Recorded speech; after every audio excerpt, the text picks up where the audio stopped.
Let me tell you a story about a beer company called BrewDog who scaled far too fast. But what can landlords learn from this, and what other business owners can learn from this as well? Once upon a time, BrewDog was unstoppable. It was a Scottish startup, challenging giants around the world, a cult following, a £1 billion valuation, bars everywhere, equity crowdfunding, armies, and backing this mission overall. Fast forward today, and the company's just been forced into a distressed sale for £33 million. £1 billion valuation, 33 million it's worth today. To Tilray Brands. After mounting losses, site closures, heavy restructuring, and increasing staffing costs. This is not about beer. It's about leverage, ego, scale, and the brutal maths of the fixed costs. So, what brought them to their knees? And if you're a landlord, you need to pay attention. Grow. BrewDog didn't grow slowly. They opened bars globally. They built major international breweries, launched hotels and distilleries, and expanded their product lines aggressively. Now, growth looked impressive. Valuation soared, the headlines were intoxicating, and the investors' frenzy was in full swing. But scale is only safe when cash flow is predictable. When energy prices rise, when interest rates jump, when consumer spending tightens, your fixed costs become a noose. Does this sound familiar? If you're in business, or if you're an investor as a landlord in property. So, what is the parallel then when a portfolio growth turns against you? There is some sort of parallel here. Many landlords made a mistake between 2015 and 2022.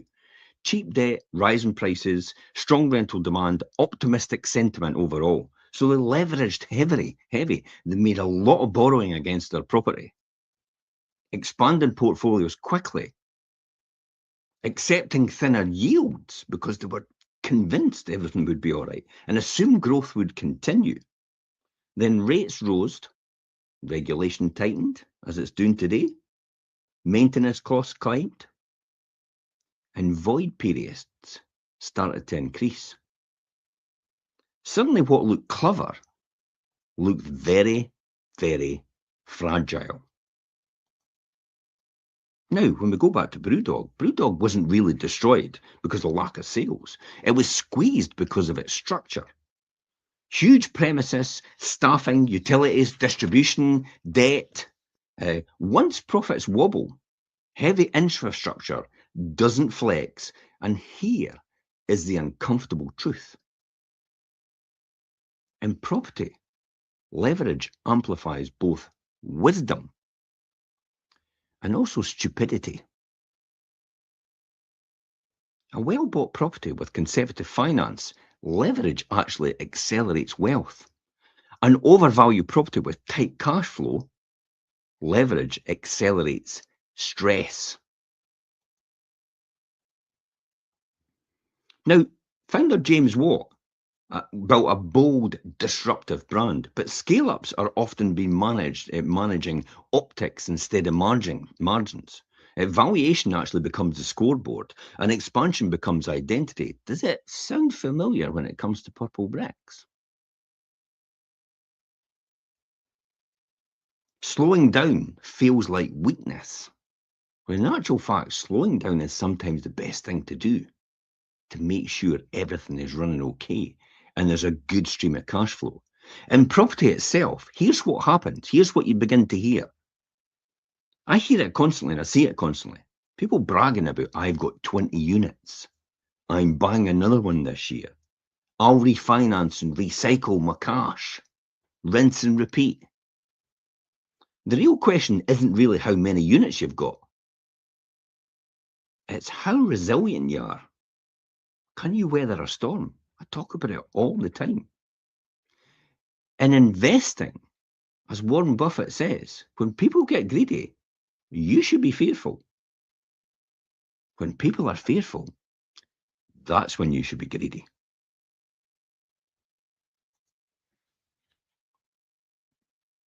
The craft beer market started to cool. Costs started to surge with BrewDog. Consumer habits shifted. BrewDog needed to pivot earlier, and they needed to cut costs earlier, and they needed to consolidate earlier. In property, if you take that example, if rates rise, just adjust strategy. If compliance increases, increase margins. You have to do a lot of work. EPCs, more legislation, no fault eviction removed, open-ended leases, 9 to 12 months to evict with no rent. If yields tighten, start to pause your acquisition. Don't keep going. And it's similar to business as well. It may sound sexy and it may sound really good to everybody else, but what are you really doing it for? Is it for likes or is it for wealth? Keith Cunningham, aka Rich Dad, of the book Rich Dad Poor Dad by Kiyosaki, once said to me, Jim, you could be rich or you could be right, but you can't be both. I never really understood that for a lot of years. What do you mean you could be rich, you could be right? You could be right and you could be rich, surely. But sometimes you don't understand what that really means. You could be rich or you could be right. Because sometimes when you're right, sometimes it's even loses you money just because you're right.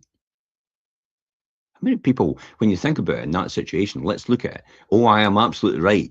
I'm going to go to court and I'm going to fight this person because I know I'm right.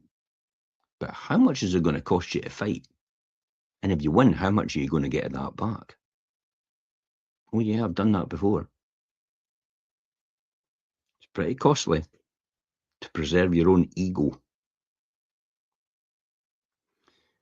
The investors who survive long term are not the boldest. They're the most adaptive overall. That's clear. That's the message you've got to understand out here. So here's 5 lessons for landlords. Cash flow is king, not valuation. Paper gains don't pay rising mortgage interest.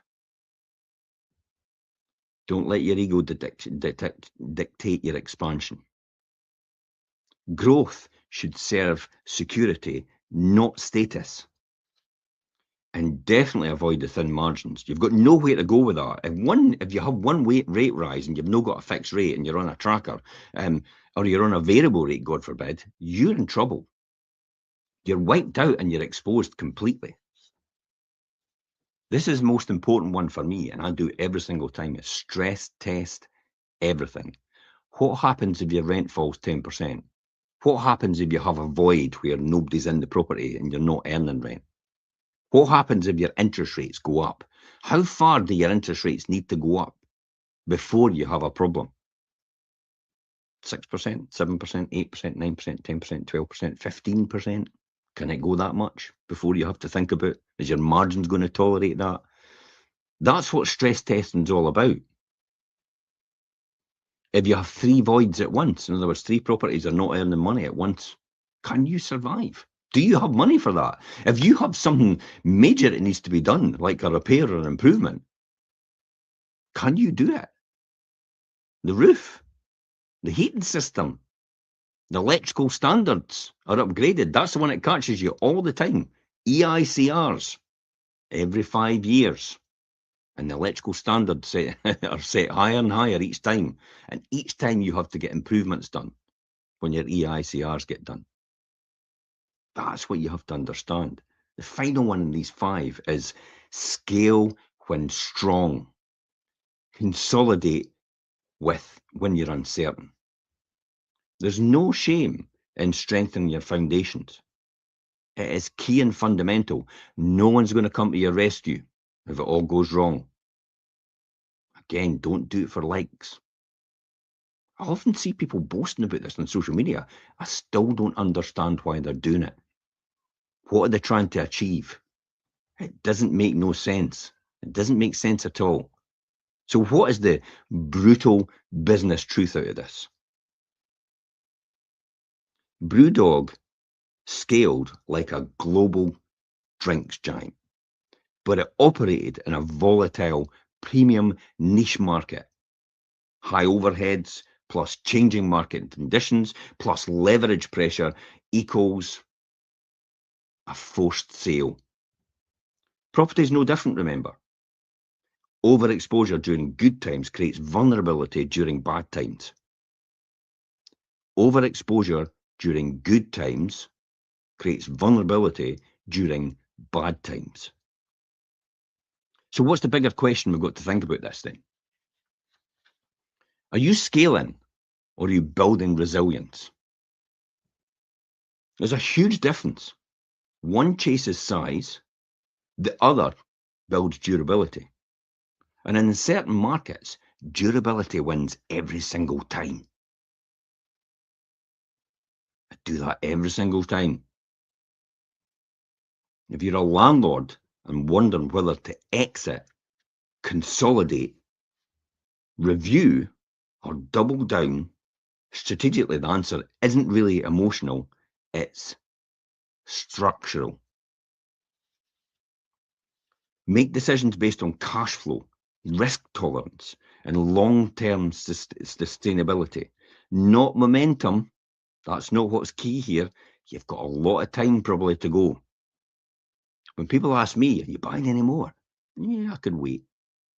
I could wait. Happy to wait.